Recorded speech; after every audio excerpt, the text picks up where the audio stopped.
Assalamualaikum warahmatullahi wabarakatuh. Perkenalkan, nama saya Atifa Adawiyah dengan NIM 24086016.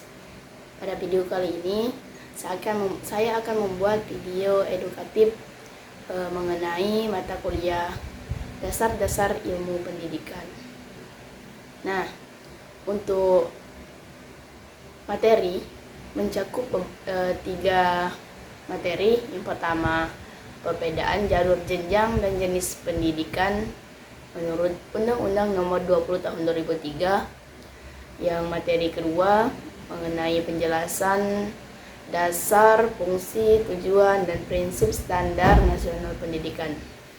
Materi yang ketiga mengenai pendapat saya bagaimana penerapan prinsip SNP dapat meningkatkan mutu pendidikan.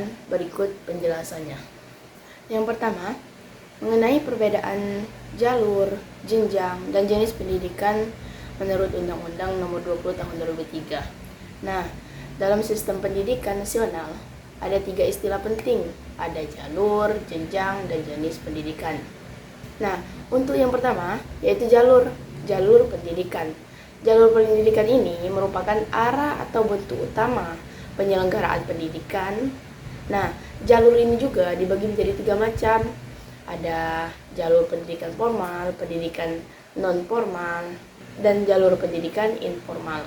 Untuk jalur pendidikan formal, jalur pendidikan formal ini dilakukan di sekolah seperti SD, SMP, SMA, dan perguruan tinggi.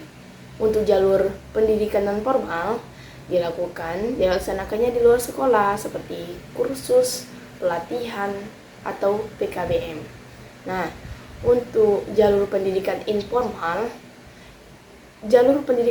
ini berlangsung dalam keluarga, misalnya belajar sopan santun, belajar agama, dan bisa jadi kebiasaan sehari-hari di rumah. Selanjutnya, jenjang pendidikan. Jenjang pendidikan ini merupakan tahapan pendidikan yang berkelanjutan dari yang paling dasar sampai ke tingkat tinggi. Contoh, dari kita sekolah jenjang PAUD berkelanjutan ke SD, SMP, SMA, hingga seperti sekarang ini perguruan tinggi. Nah, untuk jenis pendidikan ini kelompok pendidikan berdasarkan ada isi, tujuan, dan khusus seperti pendidikan umum, kejuruan, akademik, profesi, vokasi, keagamaan, yang khususlah untuk peserta didik berkebutuhan khusus.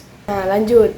Untuk dasar, fungsi, tujuan, dan prinsip standar nasional pendidikan atau bisa disingkat dengan SNP. Dasar standar nasional pendidikan ditetapkan oleh Undang-Undang Nomor 20 Tahun 2003 Pasal 35 yang menjelaskan bahwa setiap satuan pendidikan harus memenuhi standar nasional pendidikan sebagai jaminan mutu pendidikan di Indonesia.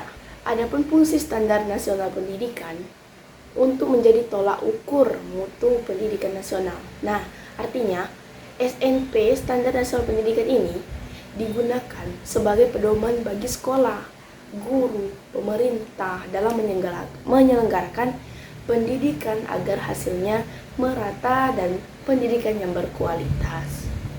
Adapun tujuan dari standar nasional pendidikan ini untuk menjamin mutu pendidikan nasional meningkat secara berencana dan berkelanjutan sehingga semua warga negara mendapat layanan pendidikan yang layak. Beberapa prinsip standar nasional pendidikan: yang pertama, pendidikan harus berpusat pada peserta didik.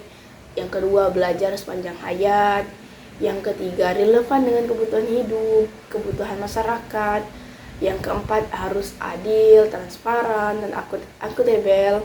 Nah, yang terakhir, prinsip terakhir, dapat diukur dan dievaluasi secara terus-menerus. Nah, untuk pendapat saya mengenai penerapan prinsip standar nasional pendidikan untuk meningkatkan mutu pendidikan. Jadi, menurut saya penerapan prinsip standar nasional pendidikan ini sangat penting untuk meningkatkan mutu pendidikan. Karena dengan standar yang jelas, setiap sekolah tahu apa yang harus dicapai dan bagaimana cara pencapaiannya. Saya contohkan di sekolah PAUD. Nah, Jika guru PAUD menerapkan prinsip pendidikan harus berpusat pada anak, maka kegiatan belajar dilakukan sambil bermain. Jadi menyenangkan dan sesuai dengan tahap perkembangan anak. Jadi hasilnya anak-anak lebih aktif, kreatif, dan senang belajar sejak dini. Nah, untuk penerapan di penerapan di SD, dengan menerapkan prinsip pembelajaran yang relevan dan bermakna, guru tidak hanya mengajar teori, tetapi juga mengaitkan pelajaran dengan kehidupan sehari-hari. Misalnya, saat belajar matematika, siswa diajak menghitung uang saat berbelanja di kantin. Jadi, dengan penerapan prinsip-prinsip standar nasional pendidikan secara konsisten, mutu pendidikan akan meningkat dan peserta didik tumbuh menjadi cerdas, berkarakter, dan siap menghadapi tantangan di masa depan.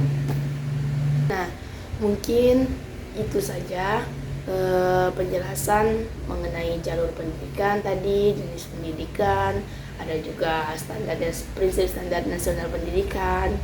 Saya harap dari penjelasan saya penonton dapat memahami apa yang saya sampaikan dan bisa juga bermanfaat atau mendapatkan ilmu baru dari apa yang saya jelaskan. Jika ada salah kata saya dalam membuat video penjelasan ini, saya mohon maaf kepada Allah Subhanahu wa taala. Saya akhiri, wabillahi taufiq wa hidayah. Wassalamualaikum warahmatullahi wabarakatuh.